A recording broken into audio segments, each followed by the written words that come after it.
क्या हुआ? जब अचानक अयोध्या पहुंचा, पुष्पक विमान और सैकड़ों नागों का झुंड, इनका संबंध नागलोक से बताया जा रहा है।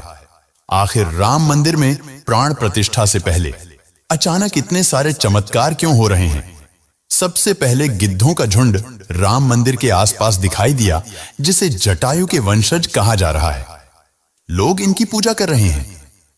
इसके बाद कुछ भालू अयोध्या में अचानक से देखे गए, जो कि जामवंत का प्रतीक है। लेकिन अब एक ऐसा चमत्कार देखने को मिल रहा है जिसे देखकर अयोध्या के लोग हैरान हैं। आज की इस वीडियो में बहुत बड़े रहस्य से पर्दा उठने वाला है। आखिर प्राण प्रतिष्ठा से पहले पुष्पक विमान अयोध्या में क्यों आया? लेकिन आगे बढ़ने से पहले, अगर आप भी एक सच्चे सनातनी हैं, तो इस वीडियो को लाइक करके कमेंट बॉक्स में जय श्री राम जरूर लिखें। क्या हुआ? जब अयोध्या में प्रकट हुआ साक्षात पुष्पक विमान, राम मंदिर में काम कर रहे मजदूरों ने जब यह नजारा देखा तो सभी के पैरों तले जमीन खिसक गई। 22 जनवरी प्राण प्रतिष्ठा से पहले अयोध्या में इतने बड़े चमत्कार का होना सभी को आश्चर्य में डाल रहा है। कुछ लोगों ने इसके साक्षात दर्शन किए हैं। जिन्होंने अपनी आंखों देखी जो बात बताई, उसे सुनकर आपके भी रोंगटे खड़े हो जाएंगे। दोस्तों, 22 जनवरी 2024 को रामलला अयोध्या के नए भव्य मंदिर में विराजमान होंगे। इस शुभ कार्यक्रम के लिए पूरे देश में निमंत्रण बांटा जा रहा है। शहर से लेकर गांव तक घर घर अक्षत वितरण में बच्चों से लेकर बड़े तक सहयोग कर रहे हैं। यहां तक कि महिलाएं भी घर घर जाकर अक्षत और श्री राम की अयोध्या की फोटो वितरण कर रही हैं। अयोध्या में राम मंदिर में भगवान रामलला की प्राण प्रतिष्ठा कार्यक्रम की तैयारियां तेजी से की जा रही हैं। इस कार्यक्रम को बेहद भव्य बनाने के लिए कोई कसर नहीं छोड़ी जा रही है। इस बीच राम मंदिर निर्माण का कार्य भी तेजी से किया जा रहा है। मंदिर निर्माण में जो लक्ष्य लिया गया था, उसमें लगभग 80% कार्य हो चुका है। 70 खंभों पर मूर्तिकारी का काम चल रहा है। पिछले दिनों त्योहार की वजह से यह धीमा पड़ गया था, लेकिन अब वह भी तेज गति से पूरा हो जाएगा। निर्माण कार्य जल्द से जल्द पूरा करने के लिए सभी मजदूर रात दिन मेहनत कर रहे हैं। लेकिन 10 जनवरी की रात कुछ ऐसा चमत्कार हुआ जिसे देखकर सभी मजदूरों के होश उड़ गए। जब रात्रि के समय सब मजदूर अपना काम निपटाकर तंबू में सो रहे थे, उसी समय अचानक से उन्हें वहां कुछ हलचल महसूस हुई। सुरेश नाम के एक मजदूर ने जब तंबू से बाहर झांक कर देखा तो उसे राम मंदिर के परिसर कुछ अजीब सी पीली चमकती हुई चीज दिखाई दी। उसने अपने साथियों को जगाना चाहा, लेकिन कोई भी उसके साथ नहीं आया।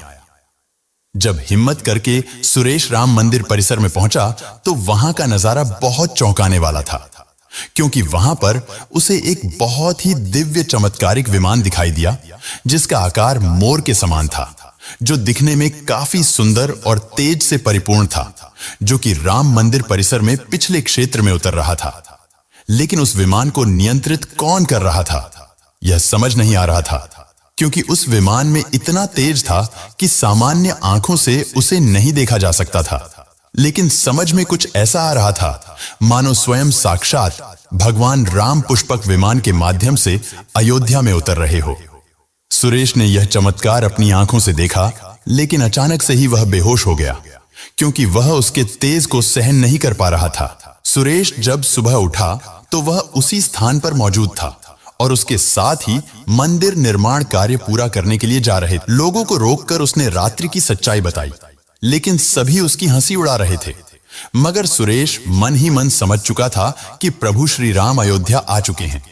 यह उसके लिए सौभाग्य था कि उसे इतना सुंदर दृश्य देखने को मिला, जहां शायद उसने साक्षात पुष्पक विमान के दर्शन किए थे। यानी कि प्राण प्रतिष्ठा से पहले अयोध्या प्रकट हुआ साक्षात पुष्पक विमान। देश के अलग अलग हिस्सों में कई बार अजीब सी आकृति के विमान देखे गए हैं, जिनका संबंध कई बार तो एलियन के साथ जोड़कर भी देखा जाता है। यानी कि अयोध्या में उस रात्रि को मोर की आकृति का विमान देखना वास्तव में प्रभु श्री राम का ही कोई संदेश हो सकता है। लेकिन क्या यह विमान सचमुच में पुष्पक विमान है? इसकी आखिर क्या गारंटी है? इसे समझने के लिए हमें पुष्पक विमान के रहस्य को अच्छे से जानना पड़ेगा। आगे इस वीडियो में हम आपको पुष्पक विमान का रहस्य बताएंगे, जिसे समझकर आपको यकीन होगा कि अयोध्या में पुष्पक विमान का प्रकट होना कलयुग का सबसे बड़ा चमत्कार है। रामायण में पुष्पक विमान का जिक्र है जो पहले कुबेर के पास था। इसके बाद रावण ने उसे अपने सौतेले भाई कुबेर से लंका समेत बलपूर्वक हथिया लिया था। फिर रावण इसी के जरिए कहीं भी आता जाता था। रावण को हराने के बाद यह विमान श्री राम के पास आ गया। वह जीत हासिल करने के बाद इसी विमान से कई जगह होते हुए अयोध्या पहुंचे थे। रावण ने इसी के जरिए पंचवटी आश्रम से सीता का हरण किया था और उन्हें उस पर बिठाकर लंका ले गया था। कहा जाता है कि पुष्पक विमान आज के विमान की तरह था। पुष्पक विमान के जरिए रावण हवाई मार्ग से सफर किया करता था। रावण को मौत के घाट उतारने के बाद उसी विमान के जरिए प्रभु श्री राम, माता सीता और लक्ष्मण लंका से अयोध्या लौटे थे। रामायण में जिस तरह से पुष्पक विमान का जिक्र मिलता है, उससे तो यही लगता है कि यह आज के हवाई जहाज की तरह था, लेकिन तकनीक के मामले में मॉडर्न एरोप्लेन से भी कहीं आगे था। रामायण के सुंदरकांड के 7वें अध्याय में पुष्पक विमान के बारे में जानकारी मिलती है।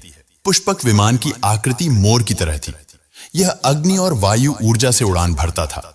इसकी तकनीक इतनी उत्कृष्ट थी कि इसका आकार छोटा और बड़ा किया जा सकता था। कहा जाता है कि रावण अपनी पूरी सेना को साथ लेकर इस विमान से उड़ान भर सकता था। पुष्पक विमान अपने चालक की इच्छा के अनुसार गति पकड़ता था। यह मन की गति से उड़ान भर सकता था। विमान में बैठने के लिए कई आसन बने थे। पौराणिक कथाओं के मुताबिक युद्ध के बाद भगवान श्री राम ने विमान का पूजन कर यह दिव्य विमान वापस कुबेर को सौंप दिया। कुबेर ने पुष्पक विमान को भेंट स्वरूप प्रभु श्री राम को दे दिया, जिसके बाद इसी पुष्पक विमान से प्रभु श्री राम, माता सीता और लक्ष्मण अयोध्या पहुंचे। अब दोस्तों, कई हजारों सालों बाद एक बार फिर जब भव्य राम मंदिर का निर्माण हुआ है, तो प्रभु श्री राम अपने भाई लक्ष्मण और मां सीता के साथ एक बार फिर से अयोध्या धाम पहुंच रहे हैं। वह भी अपने इसी पुष्पक विमान पर, जिसका नजारा वहां के मजदूर अपनी आंखों से देख चुके हैं। रामायण के प्रसंग में कहा गया है कि जब माता सीता को हरण करके रावण ले जा रहा था, तो रास्ते में जटायु ने अपने चोंच से रावण को चोट पहुंचाई थी।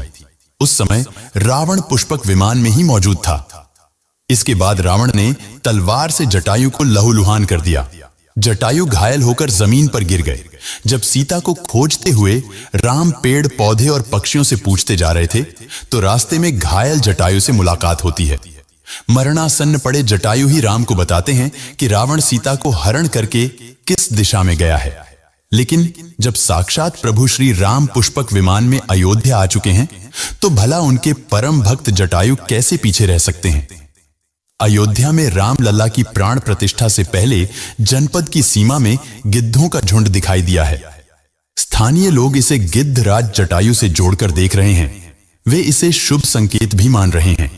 मिल्कीपुर तहसील क्षेत्र के गांव धरोली में पिछले 10-12 दिनों से गिद्धों का झुंड वास कर रहा था।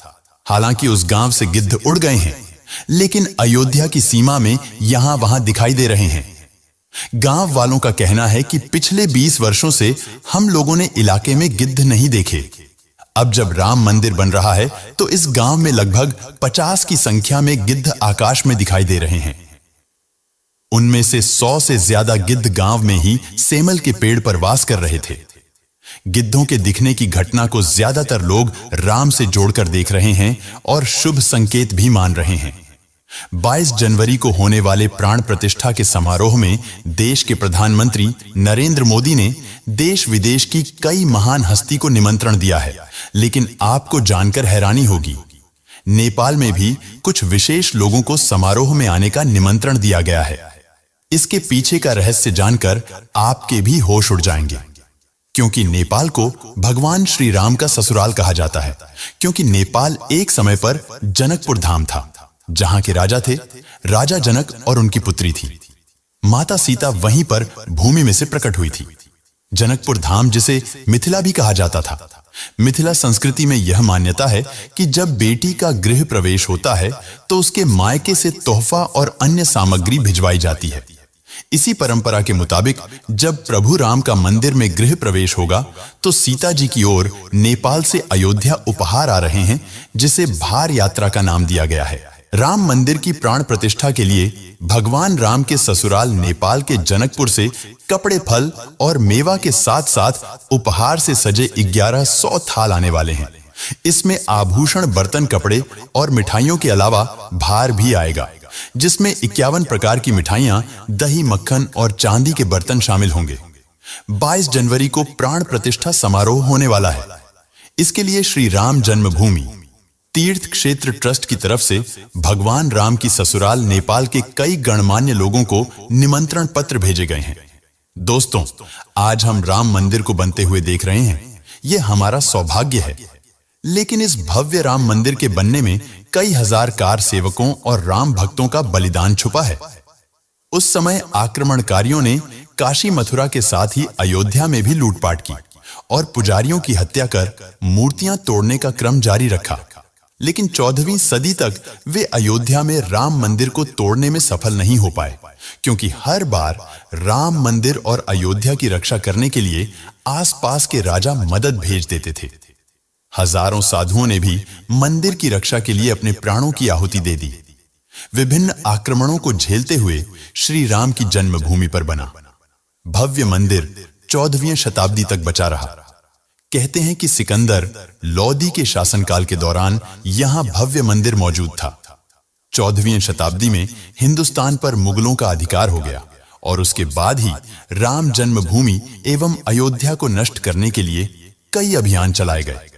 1527 और 28 में इस भव्य मंदिर को तोड़ दिया गया और उसकी जगह बाबरी मस्जिद का ढांचा खड़ा किया गया। कहते हैं कि मुगल साम्राज्य के संस्थापक बाबर के एक सेनापति ने बिहार अभियान के समय अयोध्या में श्री राम के जन्म स्थान पर स्थित प्राचीन और भव्य मंदिर को तोड़कर एक मस्जिद बनवाई थी। 19 जनवरी 1885 को हिंदू महंत रघुवीर दास ने पहली बार इस मामले को फैजाबाद के न्यायाधीश पंप हरिकिशन के सामने रखा। इस मामले में कहा गया था कि मस्जिद की जगह पर मंदिर बनवाना चाहिए, क्योंकि वह स्थान प्रभु श्री राम का जन्म स्थान है। वर्ष 1947 में भारत सरकार ने मुसलमानों को विवादित स्थल से दूर रहने के आदेश दिए और मस्जिद के मुख्य द्वार पर ताला लगा दिया गया, जबकि हिंदू श्रद्धालुओं को एक अलग जगह से प्रवेश दिया जाता रहा। लेकिन सन 1979 में एक ऐसा चमत्कार हुआ जिसे देखकर मुसलमानों की भी आंखें खुल गईं। यह रामलला का बहुत बड़ा चमत्कार था कि मस्जिद के अंदर से अचानक ही रामलला की मूर्ति प्रकट हो गई। कुछ कट्टरपंथियों का कहना था कि कुछ हिंदू दलों ने रात्रि के समय चुपके से यहां पर मूर्तियां रखी है। 1999 में भगवान राम की मूर्तियां मस्जिद में पाई गई। मुसलमानों ने इस पर विरोध व्यक्त किया और दोनों पक्षों ने अदालत में मुकदमा दायर कर दिया। सरकार ने इस स्थल को विवादित घोषित करके ताला लगा दिया। 30 अक्टूबर 1990 को हजारों राम भक्तों ने मुख्यमंत्री मुलायम सिंह यादव द्वारा खड़ी की गई अनेक बाधाओं को पार कर अयोध्या में प्रवेश किया और विवादित ढांचे के ऊपर भगवा ध्वज फहरा दिया। लेकिन 2 नवंबर 1990 को मुलायम सिंह यादव ने कार सेवकों पर गोली चलाने का आदेश दिया, जिसमें सैकड़ों राम भक्तों ने अपने जीवन की आहुतियां दी। सरयू तट राम भक्तों की लाशों से भर गया था। इस सह हत्याकांड के बाद अप्रैल 1991 को उत्तर प्रदेश के तत्कालीन मुख्यमंत्री मुलायम सिंह यादव को इस्तीफा देना पड़ा। उस समय कोठारी बंधुओं के बलिदान की चर्चा खूब रही। दिसंबर 1992 को जब विवादित ढांचा गिराया गया, उस समय राज्य में कल्याण सिंह की सरकार थी। उस दिन सुबह करीब 10:30 पर हजारों लाखों की संख्या में कार सेवक पहुंचने लगे। दोपहर में 12 बजे के करीब कार सेवकों का एक बड़ा जत्था मस्जिद की दीवार पर चढ़ने लगता है। लाखों की भीड़ को संभालना सभी के लिए मुश्किल हो गया। दोपहर के 3:40 पर पहला गुंबद भीड़ ने तोड़ दिया और फिर 5 बजने में जब 5 मिनट का वक्त बाकी था, तब तक पूरे का पूरा विवादित ढांचा जमींदोज हो चुका था। भीड़ ने उसी जगह पूजा अर्चना की और रामशिला की स्थापना कर दी। मुख्यमंत्री कल्याण सिंह का साफ आदेश था कि कार सेवकों पर गोली नहीं चलेगी। इस महान कल्याण सिंह जी को हम शाश्वत प्रणाम करते हैं। दोस्तों, राम मंदिर को बनता हुआ देखना सौभाग्य है, लेकिन जब भी हम इसके पीछे हजारों हिंदुओं का बलिदान देखते हैं तो हमारी आंखें नम हो जाती हैं। इस पूरी वीडियो को देखने के बाद आक्रमणकारियों के लिए आपका क्या विचार है, इसे कमेंट बॉक्स में जरूर बताइएगा। हमारे महान शहीदों के लिए आपकी श्रद्धांजलि नीचे कमेंट बॉक्स में जरूर दीजिएगा। कोई भी बात अच्छी लगी हो तो लाइक जरूर करें और हमेशा ऐसे सत्य चमत्कारी घटनाएं देखने के लिए हमारे चैनल को सब्सक्राइब करके बेल आइकन को प्रेस कर लें और कमेंट में सच्ची भक्ति से जय श्री राम जय सनातन जरूर से जरूर लिखें।